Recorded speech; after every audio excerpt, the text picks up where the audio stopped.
How do you measure success? In points? In wins? Or trophies? At Shelter Insurance, we measure success in the quality of our products and services, in our community support, in being there when you need us most. We're your shield. We're your shelter. For auto, home, life, or business insurance, come see me, Agent Janine Blankenship in Effingham. We're here with head coach of the Lakeland Lady Lakers, Dave Johnson. First of all, Dave, how long have you been the head girls basketball coach? This will be my 23rd season here at Lakeland. Coming off of last year's incredible season, what takeaways do you have going into this year? Well, I think the advantage that we have coming into this year is we have 10 returning players, and they know kind of what I expect, and I know their skill sets and what they bring to the team. So I think that is the biggest advantage we gained from last year.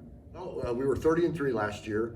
We won the region championship, which gave us a berth to the national tournament, and there's 16 teams that qualify for the national tournament throughout the nation, and we were seeded 4.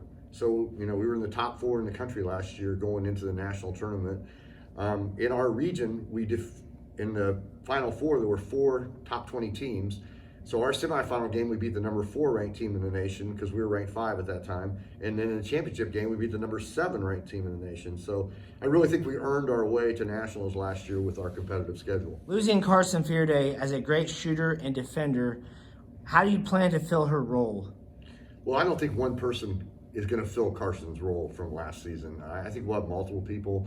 Kamaria Gant most likely will be the person that starts in the position that Carson played last year. Kamaria is a tremendous scorer, had a great fall. But we have a couple other players I think that will play that position as well. We'll move Olivia Niemerg around. She'll play multiple positions, the 1, the 2, and the 3 for us. Also Abby Weiss, so I'm sure will pick up some of the scoring load. As well as Jalen Riggleman and Carrington Crable. I see those people as probably picking up the load. What will Shania Schoonover provide for the team's success? Well, Shania is a great player that does a lot of things that I think people don't see right off the bat. Her energy is very high. She can defend multiple positions.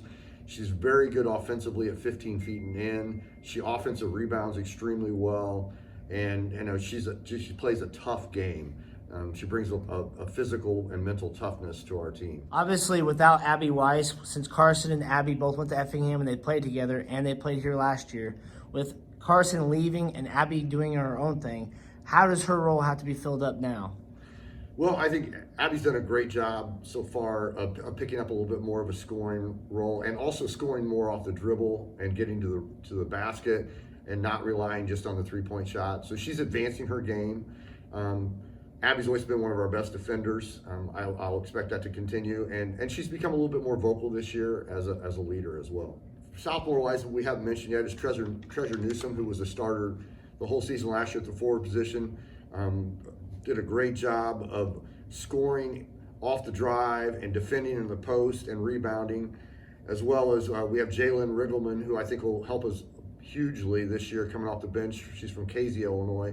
And then Joanna Schultz from Altamont will also be a big part of our team this year. She's going to play a lot at the forward position for us this season. And then we have a couple of freshmen, Avery Still from Sullivan, who I think is going to add a lot of our depth to the inside game and score for us inside. Wabash Valley is loaded, but from last year to this year, what has to be done to stop them? Well, I think we got to continue to get better defensively and rebound. And obviously you got to score against them. I mean, that's the big thing. We played them very well here, I thought, and kept the game lower scoring. At their place, it was a higher scoring game. It was still a competitive game, but I think we have to do a better job of controlling the tempo of the game. With COVID and how hard it has been to put the schedule together, but also while keeping kids healthy. That's obviously been a big challenge and a great concern of ours.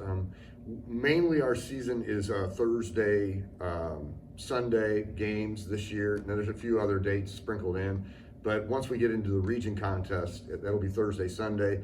We're playing 22 games instead of 30 this year, so we've cut that down. We're testing here our athletes twice a week, so playing 2 games a week, trying to test before those games in order to make sure that we're keeping our kids safe. What keys do your assistant coaches bring to the table and why? Well, I think they're very important to our team. Tom Titus and J.R. Hodges are my two assistants. Tom's been with me for almost 18 years now, I believe. And Tom is very calm, very astute and observant, and can help the girls when they come to the bench when they're subbed in and out.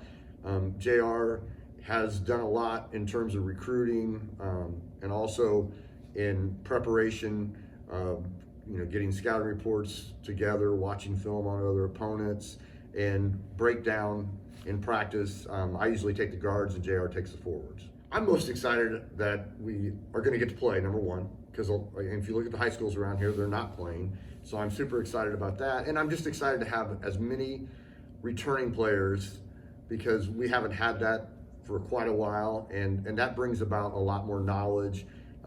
We move faster through things, and there's just a little bit more comfort level in knowing that in your players.